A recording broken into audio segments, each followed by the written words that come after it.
Musuh-musuh visi ya. Totalnya nanti ada 24 ayat saya usahakan untuk cover sebanyak-banyaknya. Pembangunan Yerusalem terhambat oleh perlawanan. Background cerita ya sebelum kita baca, saya kelupaan untuk berikan latar belakangnya. Intinya, bangsa Israel setelah 70 tahun ditawan di Babilonia, akhirnya di bawah pemerintahan Persia yang mengalahkan Babel, mereka diizinkan pulang. Rajanya itu sudah dinubuatkan. Ibadah sebelumnya, apalagi yang pagi, saya berikan lebih banyak historinya. Raja Kores, Raja Persia itu siapa? Ya, bagaimana dia bisa dengar nubuatan yang dia terima sebelum dia dilahirkan. Namanya disebut oleh Tuhan 150 tahun sebelumnya di zaman Yesaya. Namun sekarang, di ibadah sekarang ini saya anggap Anda semua udah ngikuti. Jadi gak dari nol. Tapi just in case kalau ada yang nol sama sekali, nihil pengetahuannya tentang Alkitab, ini ceritanya setelah 70 tahun itu bangsa Israel kloter-kloteran pulang kembali membangun Yerusalem. Dan yang mereka bangun pertama-tama adalah bait suci. Dan yang mereka bangun di dalam bait suci yang nomor satu adalah mezbah. Nah, ini tadi ibadah sebelumnya saya jelaskan tentang yang dibangun itu terlebih dahulu harus kerohanian. Paralel sih sama tanggung jawab yang lain, tapi kerohanian itu harus terjadi, tidak boleh dilewatkan. Nah di kebaktian sekarang ini saya tunjukkan kepada Anda waktu Ezra itu pulang sampai ke tanah airnya dan membangun semua yang Tuhan suruhkan, ternyata tidak segampang yang mereka kira. Mereka sih gak mengira itu gampang, tapi mereka tidak menduga musuh-musuh begitu banyak. Nah saya akan jelaskan musuh-musuh visi itu apa aja. Pembangunan Yerusalem terhambat oleh perlawanan. Ayat pertama, ketika lawan orang Yehuda dan Benyamin mendengar bahwa orang-orang yang pulang dari pembuangan itu sedang membangun bait suci bagi Tuhan Allah Israel. Waduh, ayat 2-nya sudah bisa Anda tebak. Pasti gak enak. Ketika mereka dengar, lawan orang Yehuda loh ya, lawan orang Benyamin. Kalau mereka ini orang bangsa Israel yang taat pada Tuhan pulang dari pembuangan mau membangun bait suci, maka ayat 2, mereka mendekati Zerubabel serta para kepala kaum keluarga dan berkata kepada mereka, manis mulutnya, lihat biarlah kami turut membangun bersama-sama dengan kamu. Karena kami pun berbakti kepada Allahmu kok, sama seperti kamu semua agama sama. Lagi pula kami selalu mempersembahkan korban kepadanya. Sejak zaman Esarhadon, Raja Asyur yang memindahkan kami kemari. Wait a minute. Tunggu dulu ya. Ayat 1 terlebih dahulu saya tunjukkan. Ketika lawan orang Yehuda dan Benyamin mendengar bahwa orang-orang yang pulang dari pembuangan itu sedang membangun bait suci bagi Tuhan. Lalu selanjutnya bla bla bla, mulailah drama. Kenapa kok musuh bangkit ketika Anda mengejar visi yang dari Tuhan? Saya nggak hanya bicara tentang mendirikan 1000 gereja dan 1 juta murid menjadi visi korporat kita, tapi visi pribadimu juga yang dari Tuhan, mimpi dan penglihatan. Kenapa musuh bangkit? Karena apapun yang Tuhan suruh Anda lakukan, pasti ada peperangan rohani mengikuti. Karena kita ini dipanggil untuk memulihkan seperti zaman Adam, untuk mendominasi. Terang dan gelap pasti berbenturan. Apapun yang kita canangkan dalam hidup kita, bahkan sesuatu yang sifatnya normal dan halal.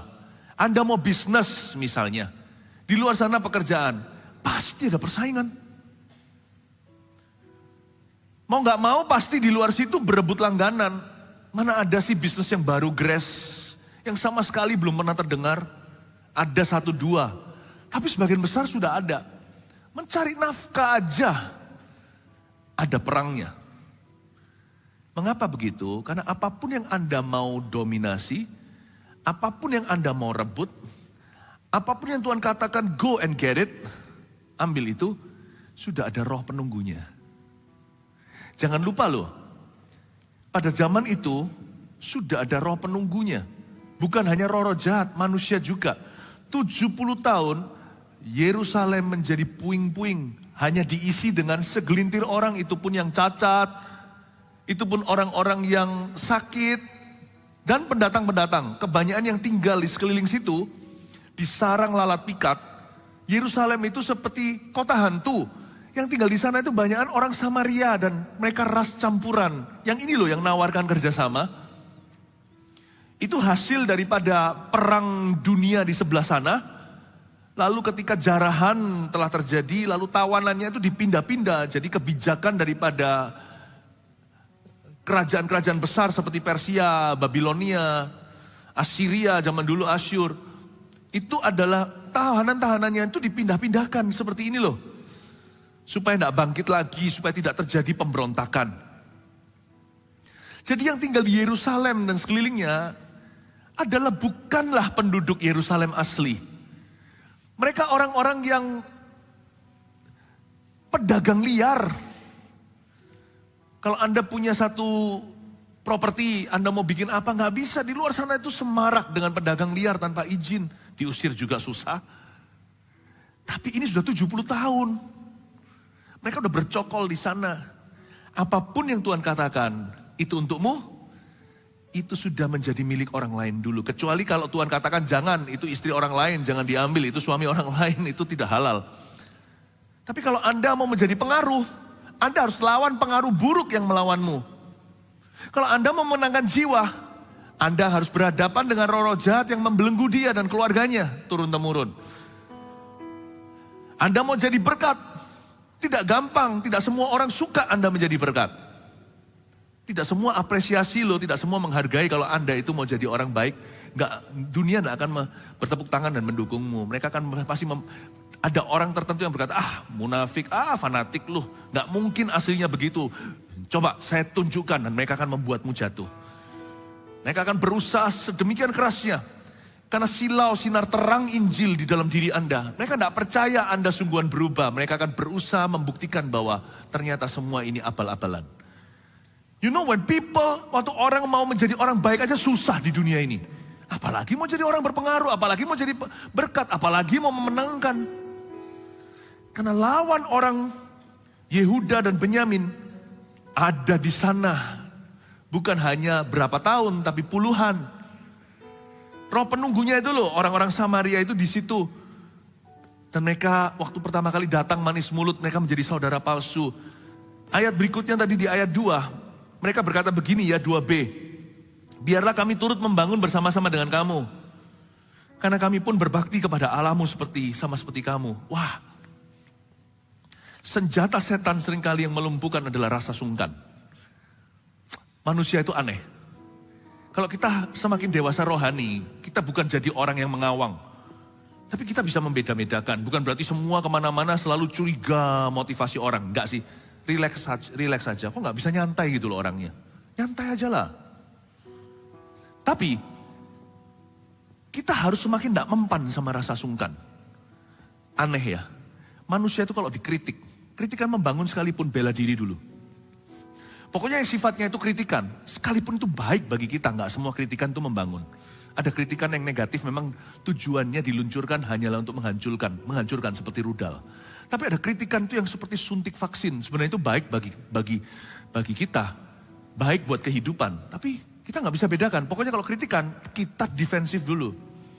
Tapi manusia itu aneh kita ini. Kalau dipuji, benar nggak benar, objektif nggak, kita telan dulu. Dan kita paling nggak sudah happy dulu. Oh mana, enggak lah, tapi senang. Enggak lah, tapi begini lehernya kan. Bahkan kemerah-merahan. Pokoknya kalau dipuji itu selalu benar. Nah bahaya nih. Untungnya Esra dan kawan-kawannya itu cukup dewasa. Didatangi dan mereka berkata, semua agama sama. Ya kan sama aja, aku tak pandang dari gereja mana. Biarlah kami turut membangun bersama kamu lah. Loh kami ini loh juga berbakti kepada Allahmu seperti kamu. Kalau Anda baca ayat 2a kalimat pertama, Anda terbuai. Bisa rasa sungkan. Ya kan? Waduh Ci, kurusannya. Mana enggak, seneng langsung jadi teman. Kalau cowok juga sama, dibujuk-bujuk gimana, rasa sungkan, ditelepon-telepon. Wah, aku rasanya kayak luluh, aku diperhatikan. Gak semua orang, terus terang, gak semua orang memperhatikanmu itu dengan niat bagus. Gak setiap orang itu yang memujimu itu punya niat mulia. Anda mesti harus menguji, kita harus tahu bahwa tujuannya apa. Jangan-jangan Anda dimanfaatkan untuk kepentingannya dan agenda pribadinya. Saya sih nggak mempan gituan. Saya semakin nggak mempan, saya tidak mau merasa diri kebal, enggak. Tapi saya lebih nggak mempan. Ya, Belajar untuk objektif. Jangan terbuai. Bahkan tidak semua perhatian itu baik bagi kita. Karena manusia, khususnya orang-orang di timur, bukan di Surabaya Timur. Orang-orang timur yaitu orang-orang Asia, apalagi Indonesia itu sungkanan. Waduh, kita kadang-kadang itu melakukan sesuatu karena sungkan sama orang. Tidak melakukan sesuatu juga karena sungkan. Untungnya mereka tegas. Mereka tahu membedakan mana adalah kehendak Allah, mana adalah keinginan manusia. Dan mereka tidak mencampur baurkan kedua agenda itu. Saya ulangi lagi ayat 2a, kalimat pertama. Biarlah kami turut membangun bersama dengan kamu karena kami pun berbakti kepada Allahmu sama seperti kamu. Mungkin itu bukan kata-kata dusta. Karena orang Samaria sembah segalanya. Mereka juga setengah blasteran Yahudi. Jadi mereka juga menyembah Yahweh atau Yehovah. Mereka juga menyembah Allah Israel. Tapi kalau mereka terbuai, mereka tidak akan mikir kalimat berikutnya. Itu harusnya bisa diuji. Coba Anda baca. Coba kita baca. Lagi pula, kami selalu mempersembahkan korban kepadanya sejak zaman Esarhadon Raja Asyur yang memindahkan kami kemari. Nah, di sini salahnya. Sana salahnya. Memang mereka mengaku menyembah Allah yang sama. Tapi mereka mempersembahkan korban kepadanya itu di mana? Zaman dulu lain dengan zaman sekarang. Zaman Yesus datang sudah berubah sistem ibadahnya. Karena robek sudah tirai bait suci dari atas ke bawah. Udah gak ada orang menyembah di gunung itu atau di gunung ini. Tapi barang siapa menyembah Bapakku, dia menyembah dalam roh dan kebenaran. Tapi not zaman itu. Zaman itu dilarang keras kalau Anda baca sejak zaman-zaman awal-awal kitab perjanjian lama. Tidak boleh menyembah kecuali di Yerusalem. Gak boleh worship. Kecuali di mezbah yang dibangun persis sama Esra, dipulihkan tempat aslinya di situ. Dulu tuh kaku, kiblatnya itu ada. Tapi sekarang kan di perjanjian baru, bukan berubah worship, juga bukan berubah dia yang kita sembah, tapi yang berubah, yang diubah adalah saat ini Tuhan mencurahkan rohnya ke atas semua manusia. Bukan gedung tapi daging, bukan persembahan hewan tapi Kristus di Kalvari. Dilengkapi sempurna sudah perjanjian itu. Perjanjian lama bukan ditiadakan, digenapi. Nah zaman itu mereka kan ngaku kami juga mempersembahkan korban. Pertanyaanku satu, kalian mempersembahkan di mana? Samaria? Mungkin ya. Atau di mana aja pokoknya di tanah Israel, nggak boleh. Zaman itu strict sekali. Ya. Yang kedua, siapa yang mempersembahkan? Zaman itu yang bisa mempersembahkan hanyalah imam saja. Lewi itu full timernya yang aturkan perkakas bait Allah. Lalu siapa yang mempersembahkan? Wong semua imamnya diangkut kok. Kalian mempersembahkan korban yang salah di hadapan Allah. Jadi kelihatan Bapak Ibu Saudara, kalau dibuai orang, jangan dengarkan 1A. Sorry, ini kan ayat 2. Jangan dengarkan 2A. Diam dulu, emosi tahan perasaan. Kalau dapat kritikan tuh jangan ngamuk dulu. Karena musuh visi kita kalau Tuhan mau berbicara, seringkali yang menjadi penghalang suara Tuhan adalah rasa gengsi kita. Baik kita tersinggung egonya, karena dapat kritikan siapa tahu ternyata Tuhan berbicara membuat kita jadi lebih baik. Kita tolak dulu mentah-mentah. Bukankah itu musuh dalam selimut? Tuhan mau bekerja, kita menghalanginya. Yang menghalangi bukan setan, tapi kebodohan hati kita sendiri atau kebebalan. Tapi juga hati-hati, musuh visi juga bisa jadi pujian dan rasa sungkan yang dilemparkan kepada Anda. Terima mentah-mentah, harusnya jangan izinkan perasaanmu menguasai dirimu. Tunggu dulu sampai ayat 2b diselesaikan. Jangan 2a langsung senyum ketawa, masa lalu habis itu pokoknya dibenarkan. Melakukan sesuatu karena sungkan atau tidak melakukan sesuatu karena sungkan. Tunggu dulu sampai 2b diutarakan. Ada sesuatu yang gak serak, ada sesuatu yang off kelihatannya. Ada sesuatu yang gak sinkron, yang tidak sinergi. Sesuatu yang tidak klop.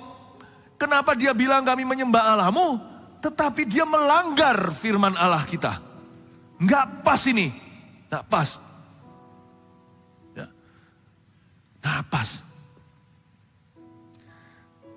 Jadi setan itu cara kerjanya melemahkan. Misalnya kalau saya berada di tengah-tengah orang-orang tertentu. Lalu saya dapat pujian dari orang fasik. Gak apa-apa sih, mereka gak maksud. Wah, ini pendeta ini keren ini. Bukan keren bajunya. Maksudnya dia bilang, keren ini, nggak seperti pendeta-pendeta yang lain. Sambil ngerokok misalnya ya. Wah nggak seperti, wah, dia mulai benturkan pendeta dengan pendeta. Meskipun saya yang diunggulkan. Jangan lupa loh, ini pujian semu. Nanti kalau dia nggak suka sama saya juga disalibkan. Dia orang yang sama yang elulukan hosana-hosana, nanti berkata salibkan dia. Dia benturkan, nah saya nggak langsung makan pujian. Wah lain ini, mulai dibandingkan kelebihan saya melawan pendeta-pendeta yang lain. Wah gimana nih kalau khotbah ini semua orang bisa ngerti kalau ini. Wah ini gampang dipahami ini. Contohnya, wah iya beda juga. Nggak kaku, seperti pendeta dulu kan aku takutnya.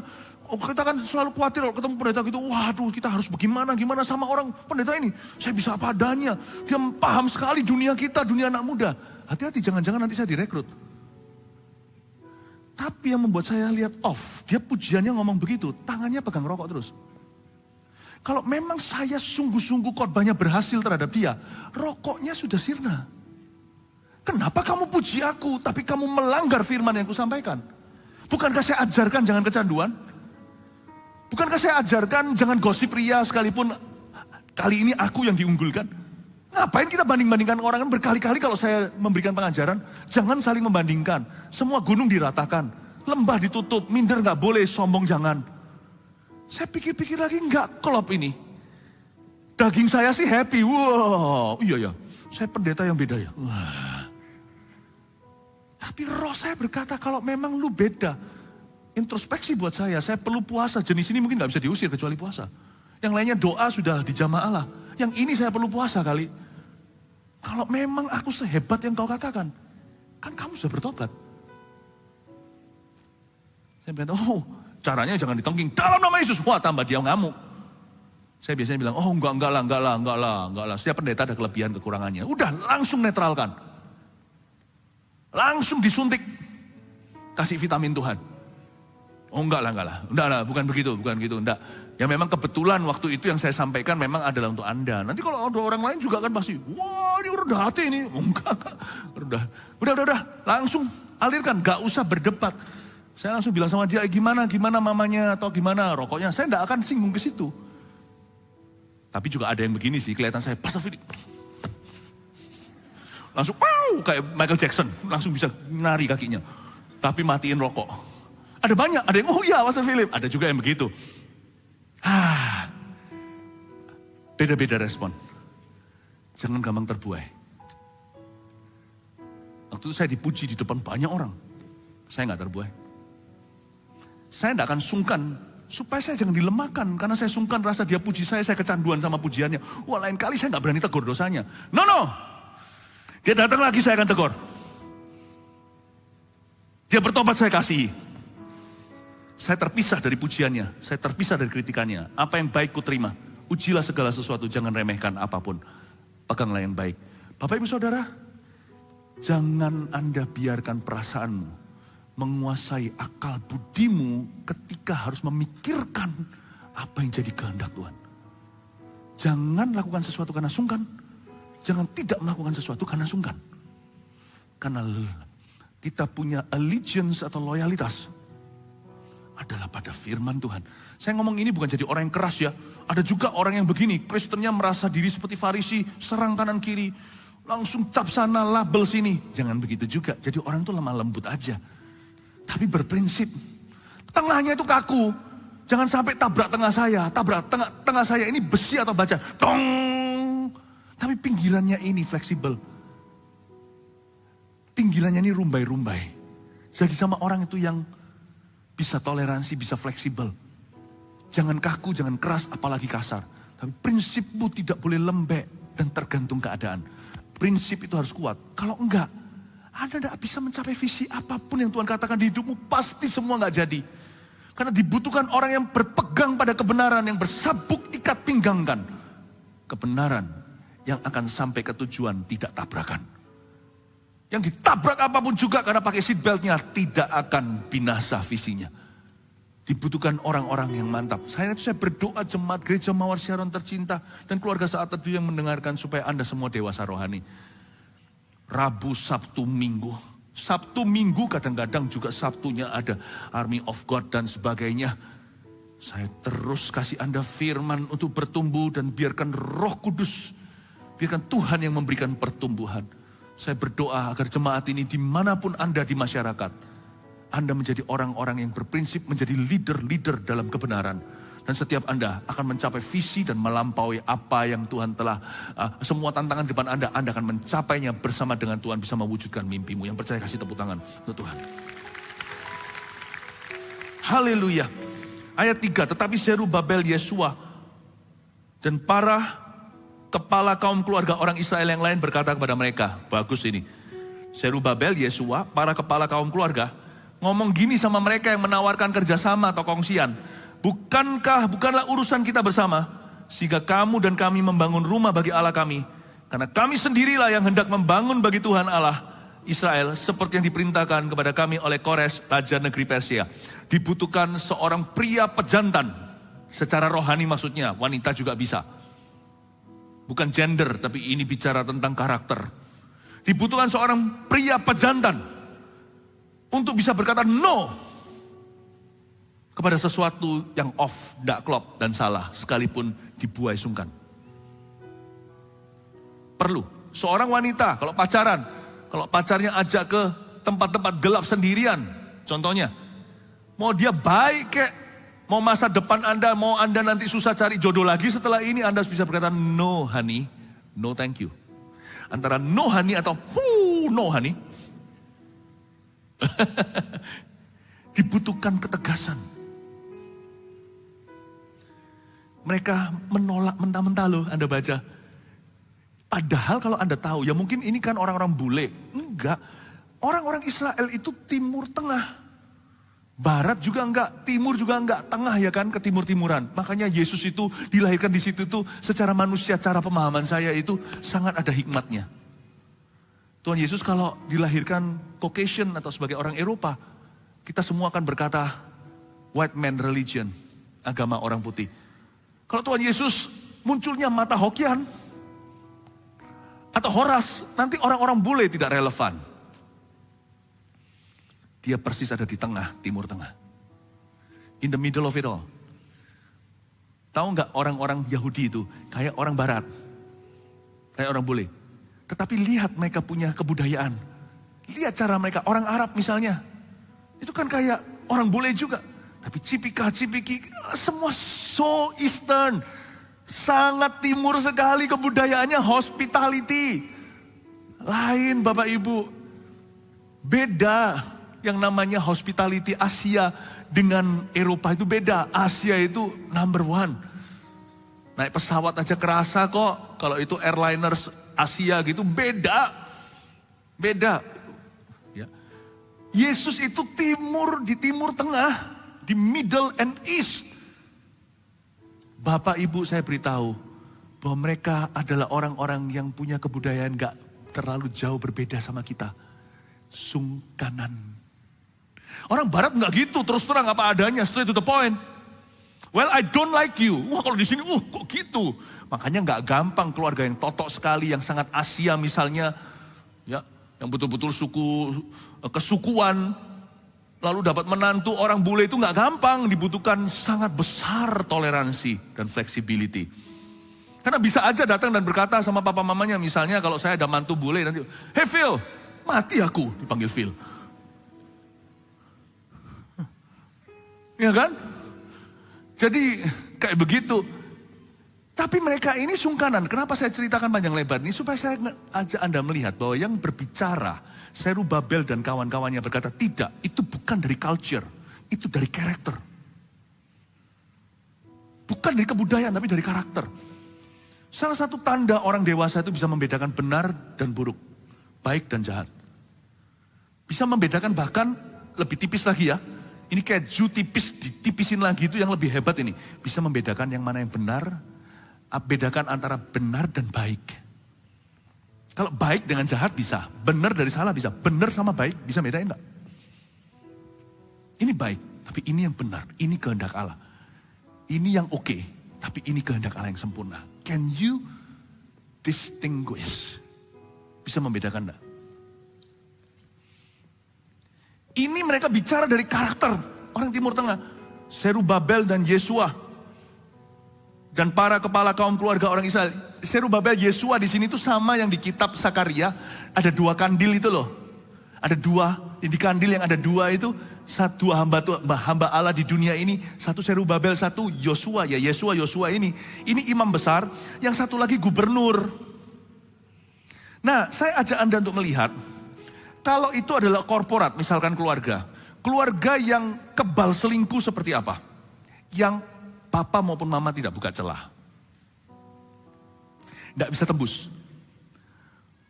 Mau kena wanita paling nakal di dunia pun tidak bisa tembus keluarga itu. Mau pria belang yang paling belang-beling juga nggak bisa nembus keluarga itu. Jikalau mereka itu unified in voice. Kalau mereka itu unifikasi. Jikalau mereka bersatu dalam suara. Paham maksud saya? Yang membuka celah adalah ketika seorang yang sudah beristri atau bersuami pasangannya, lalu dia cerita di luar sana, dia curhat sama orang lawan jenisnya. Nah itu berarti suara mereka jadi 2. Malah satu di belakang yang lainnya. Bicara di belakangnya. Nah disitulah biasanya kalau kena orang yang tepat, diluruskan, diajak ayo ketemuan, semuanya. Tapi kalau kena orang yang salah, masuklah segala macam virus yang tidak kau bayangkan. Makanya itu penting sekali suami istri. Kalau misalnya Anda diajak sama teman, gak tentu bicara tentang perselingkuhan. Hobi sama-sama cowoknya laki-laki. Yang lainnya itu bicarakan tentang istrinya, Anda jangan. Gak ada pemisahan antara Anda dan istrimu. Sudah satu. Kalau perlu Anda ingatkan, tapi juga jangan Anda dirajam terlalu awal atau terlalu dini. Gak usah mereka gurui nanti difanatik-fanatikin malahan. Kecuali kalau perkumpulan itu sudah menjadi terlalu toksik, tinggalkan. Tapi kalau ada orang-orang laki-laki, kalau kumpulan bicarain tentang nyonyanya lah, apalah, wah iya kalau nyonyaku, wah gitu-gitu. Jangan begitu. Itu untungnya sama-sama laki-laki. Kecuali kalau ada homonya. Dan kalau ketemu sama orang-orang yang juga gay sifatnya, jadi itu. Jangan ikut-ikut, malah Anda ingatkan yang dekat sama Anda, mungkin ada 10 di situ, tapi yang dekat sama Anda 1, jangan gitulah, gak enak lah, kalau nyonya lu denger kan gak enak kan. Ya. Nanti kalau ditanya, ayolah, kita keluar ayo, kita kesini, ayo kita mau apa kek, mau mancing kek, mau golf, mau apa misalnya, terserah ya, aktivitasnya saya ngawur ngomong ini. Jangan bilang, jangan nyonyaku gak bolehin, jangan nyonyaku. Sembunyikan dia, keputusan bersama, Anda yang keluar muka. Enggak usah. Ayolah, udahlah. Enggak apa-apa. Nah, aku ada janjian. Enggak bisa masuk pengaruh buruk. Enggak bisa masuk. Unified in voice. Dalam perusahaan juga sama. Usahakan kalau Anda adalah pemimpin, manajer, atau Anda direktur, atau di atasnya. Whatever. Di bawah itu jawabannya harus sama. Ini enggak gampang di organisasi, di gereja juga sama. Saya jawab A. Bahwa saya jawab A, jawab A. Nggak bisa tembus. Tapi kalau saya jawab A, yang satu berkata, iya tapi pemimpinku bilang begini. Dia akan lobby Anda. Jawaban harus satu. Zerubabel itu gubernur dari sisi politik. Yosua itu dari posisi agama. Mereka satu organisasi, yaitu orang-orang yang pulang membangun bait Allah. Tapi Zerubabel dan para Yesua dan para kepala kaum keluarga, semua laki-laki di situ yang lain berkata kepada mereka. Kata-kata mereka bisa dirangkum jadi satu, berarti mereka jawabannya satu. Bukanlah urusan kita bersama. Sama-sama mereka berkata, no is a no. Tidak, kami tidak akan kongsian dengan Anda. Jawabannya harus satu, keluarga juga sama. Ya kan? Kenapa orang tua Anda seringkali dicemoohkan sama teman-teman Anda? Kalau yang bujangan misalnya. Karena apa-apa papaku gak boleh, jangan papaku gak boleh, keluar berkata aku gak mau. Tergantung kalau Anda jelaskan dengan yang dekat, Anda bisa ceritakan sesungguhnya, aku mau pergi pelayanan. Tapi kalau Anda ceritakan pergi pelayanan, nanti malah dilempar ke sumur seperti saudara-saudara Yusuf lakukan kepada dirinya. Anda cukup aja berkata, mereka gak perlu tahu, enggak bisa aku berhalangan. Tapi kalau kita serahkan papa kita, iya papaku gak boleh, wah papamu itu memang kok gak. Kolot sekali papamu itu kuno. Kurang gaul dan segalanya. Nah, Anda kan gak enak. Jadi Anda terjepit di tengah-tengah. Setiap kali harus dengar teman-teman Anda olok-olok papa. Paham maksud saya? Keluarga yang kelihatan ada celah, bahasanya 2. Bahasanya jangan 2, 1,5 aja. Langsung musuh masuk. Itu bisa aja rival, kompetitor, apapun juga. Makanya yang namanya leadership, jikalau Anda memimpin satu di dalam pekerjaan Anda, nggak peduli kalau itu korporasi atau pekerjaan biasa, toko misalnya, itu dari A sampai Z, pastikan, bukankah di gereja Anda dilatih, kita ini dilatih untuk mahir dengan orang. Saya dengar dari beberapa pengusaha di gereja kita, mereka menerapkan apa yang mereka pelajari di CG, karena kebetulan mereka pejabat-pejabat CG juga, kelompok sel. Mereka terapkan dan boom, bisnis mereka diberkati. Terjadi prosperity yang dari Tuhan datangnya, bukan karena kita mencari kemakmuran. Tapi karena sehat dia punya organisasi dan hubungan serta relasi. Apapun yang sifatnya bahasanya beda. Karena itu kalau kita berkata A, yang lainnya berkata A, bukan uniform atau seragam, tapi sama-sama pemahaman. Usahakan dalam Anda memimpin, bangunlah jalur komunikasi. Musuh visi seringkali adalah miskomunikasi. Kesulitan terbesar memimpin, baik itu rumah tangga, keluarga, atau perusahaan, atau apapun, atau pelayanan. Mau tahu nggak? Kesulitan nomor satu yang paling wahid, komunikasi.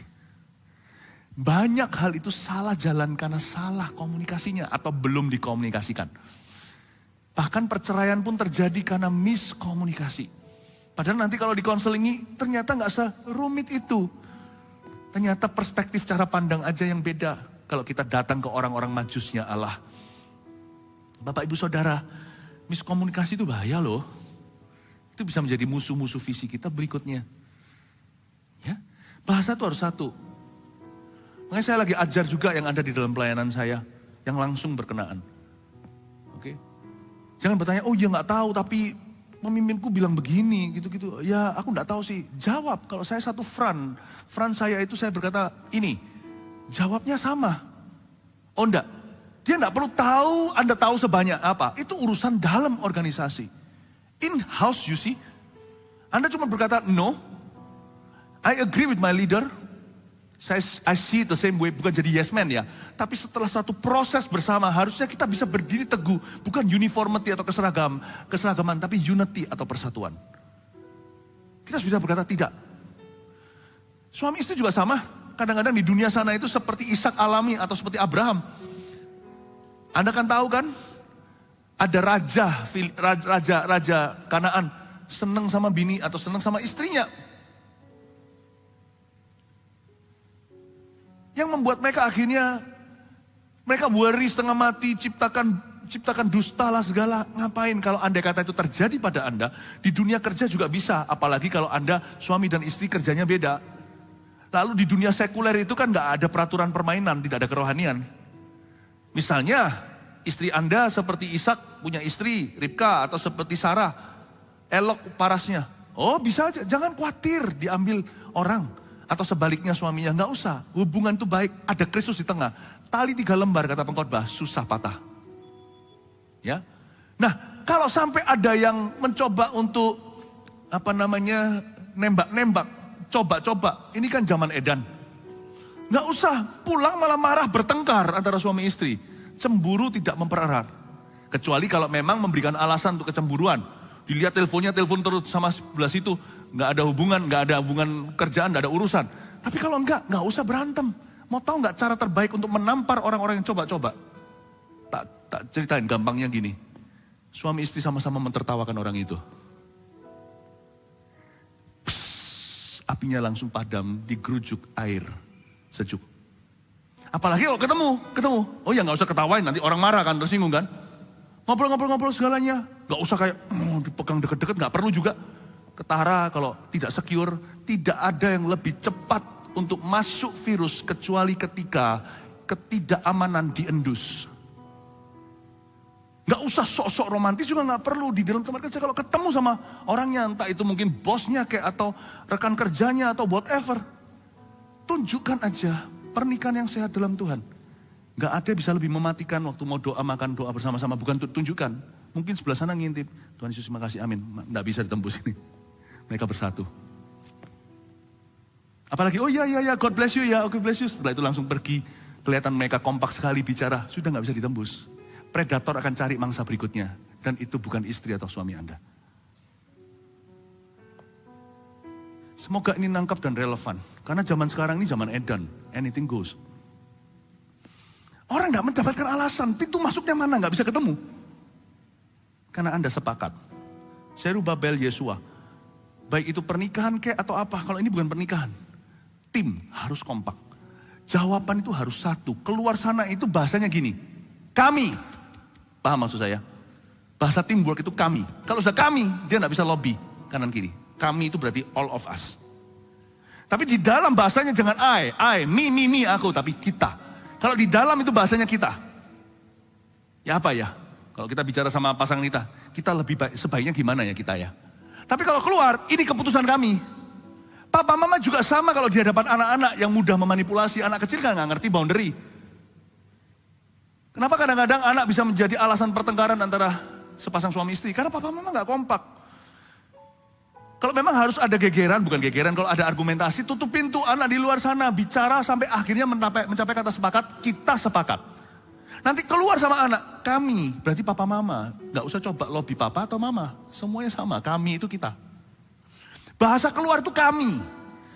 Bahasa dalam teamworknya itu kita. Kalau Anda terapkan itu, nggak ada musuh bisa masuk.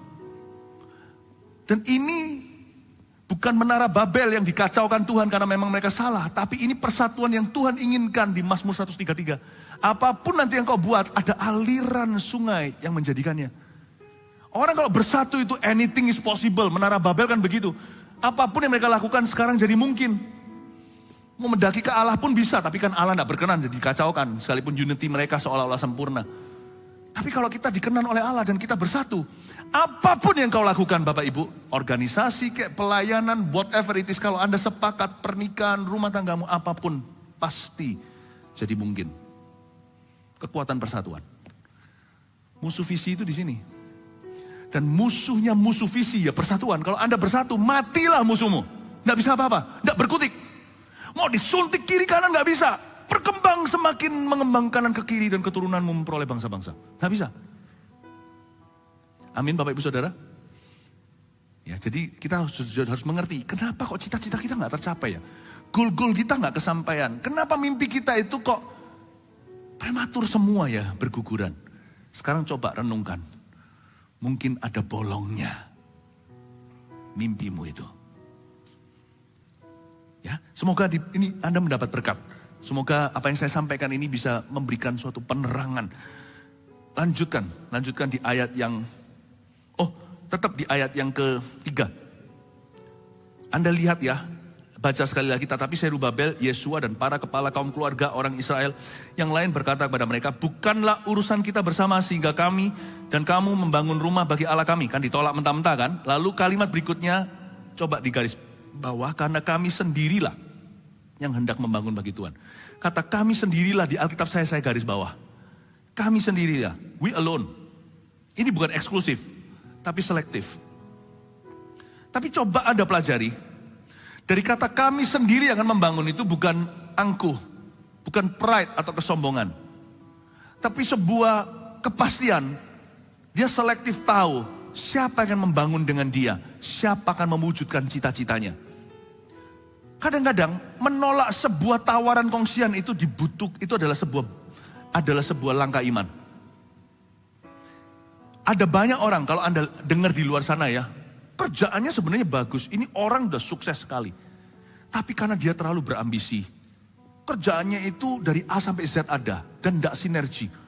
Kayaknya semua mau diraup. Ada perusahaan-perusahaan bisnis berhasil lakukan itu, tapi jarang. Mencoba merambah semuanya, itu berarti orang itu kemungkinan besar didekati oleh kongsilang gitu ya. Oleh orang-orang yang mau kerjasama. Ini iya, itu iya, mentang-mentang punya uang. Tapi lihat nanti ujungnya hilang semua, habis ludes uangnya. Mau tahu di mana? Karena dia tidak punya disiplin yang tinggi untuk berkata tidak kepada kesempatan. Pernah dengarlah di masyarakat, saya nggak kepikir siapa. Orang-orang dulu besar, terlibat hutang, semua iya karena keserakahan dan tidak melibatkan Tuhan, itu kesalahan. Akhirnya orang yang gede jatuh, siapa bilang gajah tidak bisa tenggelam? Semua cerita itu kalau kita perhatikan di bawah matahari nggak ada yang baru. Kalau kita tahu firman lebih awal kan. keluarga-keluarga tertentu tidak perlu berakhir mengenaskan. Makanya orang yang cari firman Tuhan itu dapat keuntungan. Bukan cari firman dapat uang, bukan cari firman dapat hikmat yang melebihi uang, emas, perak, dan permata. Coba lihat ya, karena keberanian ini itu, memang semua marketnya ada. Tapi gak tentu itu berkat Allah. Semua iya, buka sebanyak-banyaknya. Tapi gak ready, teamworknya bolong-bolong. Dalam aja kata sepakat tiada. Apa yang terjadi? Hancur akhirnya. Karena dia gak punya disiplinnya seperti Zerubabel. Kami sendiri yang membangun. Bapak Ibu Saudara, diperlukan disiplin untuk bisa menolak tawaran yang menggiurkan. Karena tidak semua kesempatan itu datang dari Tuhan. Di kebaktian sebelumnya saya ajarkan kalau bisa setiap awal tahun berkonsultasilah dengan pemimpin rohani, didoakan atau apa. Tapi juga hati-hati, bukan berarti undang pembicara-pembicara terkenal. Gak tentu yang Tuhan kenan itu orang-orang yang Anda dengarkan di bursa pendeta. Tapi belajar untuk terbuka, untuk didoakan. Kami sendirilah yang membangun supaya kita belajar untuk selektif. Dan terkadang kehilangan sebuah tender. Kalau ada yang di sini kerjaannya tender-tenderan, itu juga bisa jadi berkat loh. Jangan mengeluh, selalu menang. Siapa tahu setelah Anda menang, harganya naik semua. Dan sudah di situ, speknya sudah di sana. Anda gak bisa turunkan. Never complain to God. Kadang-kadang kalau Tuhan berkata tidak, itu berkat juga. Karena banyak orang yang terlalu terburu-buru, akhirnya jatuh. Pahami ini, kami sendiri yang hendak membangun bagi Tuhan. Tidak semua berkat itu patut kau ambil. Kadang-kadang Tuhan izinkan itu untuk mulut orang lain, bukan untuk mulut kita. Bukan untuk kantong kita, bukan untuk keluarga kita. Ayat 4, maka penduduk negeri itu melemahkan semangat orang-orang Yehuda dan membuat mereka takut membangun. Indah ya, kata-kata Alkitab ini membuka wawasan kita. Bahkan selama zaman Kores, Raja Negeri Persia, sampai zaman pemerintahan Darius, Raja Negeri Persia, mereka menyogok para penasihat untuk melawan orang-orang Yehuda itu dan menggagalkan rancangan mereka. Ayat 4 dan 5 dulu ya. Penduduk negeri itu kan akhirnya ngamuk. Dari sini kan Anda harus tahu bahwa ternyata tadi itu manis mulut, ujungnya tidak semanis yang dia utarakan. Waktu ditolak, keluar getahnya. Anda baca, maka penduduk negeri itu setelah ditolak nih, melemahkan semangat orang-orang Yehuda. Kata melemahkan dalam bahasa Ibrani di sini adalah to weaken the hand. Untuk melemahkan tangan mereka. Tujuan mereka bukan melemahkan semangat. Semangat itu hanyalah jalan masuknya. Tujuan mereka adalah melemahkan pekerjaan Tuhan di hidupnya mereka. To weaken the hand atau melemahkan tangan. Tahukah tangan Anda itu mau dilemahkan? Setiap hari ada peperangan. Roh jahat mau melemahkan Anda. Karena itu musuh kita yang harus kita waspadai, musuh visi adalah patah semangat. Karena ingat, kalau semangat Anda patah, yang patah bukan semangat Anda. Akhirnya yang patah adalah orang-orang yang Anda cintai. Mereka akan patah hati. Anda pasti akan break their hearts. Kalau semuanya sekarang dalam peperangan ini setan mau melemahkan saya misalnya. Semangat saya mau dipatahkan. Kalau saya sampai patah semangat, yang patah jemaat. Ketahuilah, kenapa kita tidak patah semangat? Kalau kita bisa melihat visi di depan. Kalau aku patah di sini, siapa saja yang jatuh korban? Seorang atlet, dia berlari demikian rupa, dia latihan setengah mati. Sampai muntah-muntah. Saya pernah lihat atlet latihan sampai muntah-muntah. Karena dia melihat di depan. Aku lakukan ini untuk negaraku. Misalnya kalau dia itu adalah, contohnya kalau dia adalah seorang maraton. Dari yang kurus-kurus biasanya di Afrika. Dari Nigeria atau dari mana ya. Kamerun atau apa. Dia berkata, bendera negaraku dan jutaan penduduknya akan kubawa di gelanggang ini. Dia tidak patah demi sesuatu yang lebih besar dari dirinya. Seorang ibu. Makanya itu kalau wanita itu saya kagumi, dibilang kaum yang lebih lemah juga enggak sepenuhnya. Lemah mungkin secara tenaga, tapi tahan sakit. Waduh, kalau laki-laki yang melahirkan pasti kaum kami mati semua. Wah. Kita pegang, aduh panas. Seorang mama tinggal langsung, ini, itu panas sekali, dipegang gitu aja. Enggak ada apa-apanya, sama sakit bersalin. Ya kan? Kenapa waktu sakit bersalin, sakit sekali dia bisa tahan. Bukan karena wanita itu tahan. Tapi kasih ibu kepada anaknya yang belum dia lihat. yang sudah tinggal 9 bulan bonding ari-ari itu. Yang membuat kita kuat adalah Tuhan yang bonding dengan kita. Yang membuat kita kuat adalah karena kita melihat ada banyak orang yang dipertaruhkan dalam kehidupan kita. Yang hendak dipatahkan oleh setan bukan semangatmu, tapi visimu yang melibatkan banyak orang, 5.000 orang makan. Visimu yang melibatkan nanti banyak keturunanmu menjadi orang-orang kenamaan bangsa-bangsa. Itu yang membuat kita kuat. Musuh visi adalah patah semangat. Dan antidot atau obatnya adalah satu, yaitu visi itu sendiri. Aku pegang itu. Aku tidak akan lepaskan. Aku tahu I'm doing this for him. Aku lakukan ini untuk dia. Aku lakukan untuk orang-orang yang kucinta. Amin Bapak Ibu Saudara. Dan mereka takut selama zaman Kores mereka melawan orang-orang Yehuda itu dan menggagalkan rancangan mereka. Lihat itu, yang mau digagalkan bukan semangat mereka. Bukan mereka yang mau digagalkan. Rancangan mereka yang mau digagalkan.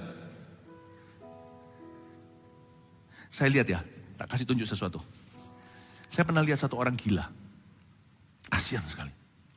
Dia dulu waras, lalu dia gila. Saya rasa dia kasusnya betul-betul roh jahat. Nah anehnya, waktu dia masih waras dan memperjuangkan apa yang dia perjuangkan, semua setan menyerang dia. Memang sih ada kutuk yang bekerja dalam dirinya. Karena memang ada ketidakberesan dalam keluarga dan sayangnya orang ini kompromi setengah-setengah. Pernah sekali dia setengah-setengah 7 roh lebih jahat masuk ke dalam dia. Jangan takut ya, enggak semena-mena tiba-tiba 7 roh lebih jahat masuk dalam dirimu itu enggak. Tapi ini ada ceritanya, panjang ceritanya, singkat ceritanya adalah orang ini akhirnya kehilangan kewarasan. Dan saya pernah layani seperti ini sebagai pendeta kan pengalaman saya lumayan banyak. Selama 30 tahun melayani Tuhan. Jadi saya layani. Anehnya gini, setan tuh jahatnya luar biasa. Saya kira setan benci sama orang ini. Dahulu kala dia selalu diberitahu sama teman-temannya, kamu jangan begini karena Tuhan mau pakai kamu. Makanya kamu diserangi, kamu harus bertahan. Tapi dia kompromi sayangnya. Ternyata saya pelajari. Apa yang terjadi di alam roh sesungguhnya. Yang dikehendaki setan ternyata bukan orang ini. Orang ini menyimpan potensi yang akan melibatkan kepentingan yang lebih besar. Tapi sayangnya dia gagal. Dia gagal total. Buktinya ketika dia kesurupan, setannya tidak nambah. Coba renungkan. Sekali setan bisa ngambil rancangan Allah dari dirimu, setelah manis sepah dibuang, bye-bye. Disisain berapa setan yang buat dia gila-gila. Kalau ada Lucifer di dalam tubuh orang itu, Lucifernya pun minggat. Aku sudah nggak nafsu sama orang ini, sudah nggak niat. Dia sudah hancur. Yang ditakuti itu bukan dirimu. Yang diinginkan bukan kewarasanmu, bukan badanmu, bukan kesehatanmu. Tapi ada sebuah rancangan Tuhan yang mau digagalkan. Rancangan itu melibatkan putra-putrimu. Melibatkan seluruh keluarga besarmu, orang tuamu. Rancangan itu melibatkan kotamu, melibatkan bangsamu. Melibatkan mungkin berjuta-juta jiwa secara korporat. Itu yang mau dihancurkan. Setelah saya layani orang ini, saya doakan dia. Tuhan memberi saya sebuah pewahyuan sederhana saat ministry. Rohnya gak banyak, gak seperti legion yang kita kira. Waktu dia hidup waras diserang itu kayak legion. Tapi sekali dia give up, bye-bye. Kesetanan sudah habis, setannya gak nambah. Yang saya usir cuma 1-2 setan waktu itu di dalam tubuhnya. Ya, Anda kalau tanya, lu kok tahu Pastor Philip 1, sudah itu lain cerita. Lain kali kita bisa seminar peperangan rohani, tapi itu bukan sekarang. Tapi saya ajak Anda untuk bicara perkara-perkara lebih dalam tentang kerohanian. Tahukah Bapak Ibu Saudara, yang setan inginkan bukan you. It's what you can be. Apa yang Anda bisa jadi apa dalam Tuhan. Itu yang bahaya. Oh, setan itu jahat. Ayat 6, pada zaman pemerintahan Ahasiweros, pada permulaan pemerintahnya mereka menulis surat tuduhan terhadap orang-orang yang telah menetap di Yehuda dan di Yerusalem. Senjata setan kan selalu gitu. Condemnation atau tuduhan. Ya, condemnation atau tuduhan, itu akarnya adalah rasa takut. Ya, mereka itu membuat orang-orang Yehuda merasa takut. Anda lihat ya, segala negatif feeling di dalam diri anyone, siapapun. Akarnya itu, coba lihat, stres, depresi, apapun juga. Saya harus hati-hati juga untuk menjelaskan. Karena saya tahu bahwa ada ilmu-ilmu tentang tubuh, badan, kedokteran.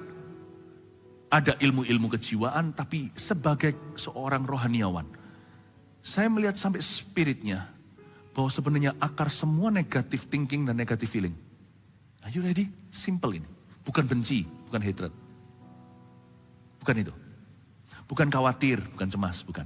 Bahkan bukan condemnation atau tuduhan. Tuduhan itu baru bisa mempan kalau ada yang satu ini.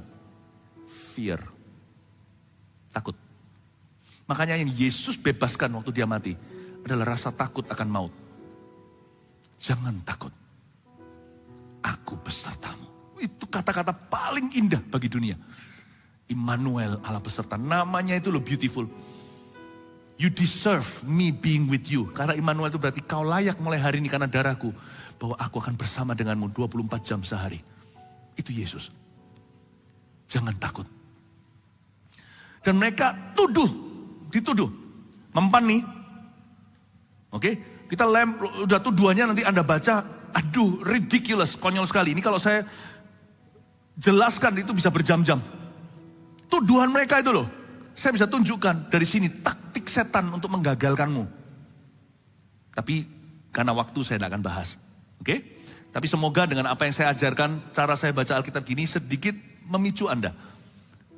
Atau memacu Anda untuk bisa membaca dan merenungkan firman. Gak asal-asalan. Lompat sekarang ya, tuduhannya saya lompati sampai ayat 17. Maka raja mengirim surat jawaban ini.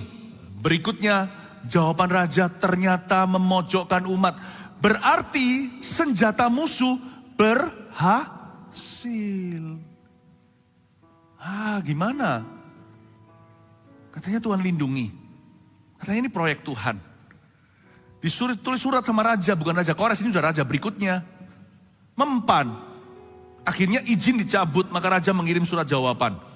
Suratnya itu menyedihkan, kalau saya baca itu depresif sekali, distressing, saya rasa loh kok diizinkan. Tapi Tuhan memberi saya pengertian yang indah. Ya. Kita lihat ayat 24 terakhir. Pada waktu itu terhentilah pekerjaan. Pekerjaan membangun rumah Allah yang di Yerusalem dan tetap terhenti sampai tahun yang kedua, zaman pemerintahan Darius, Raja Persia, Raja negeri Persia.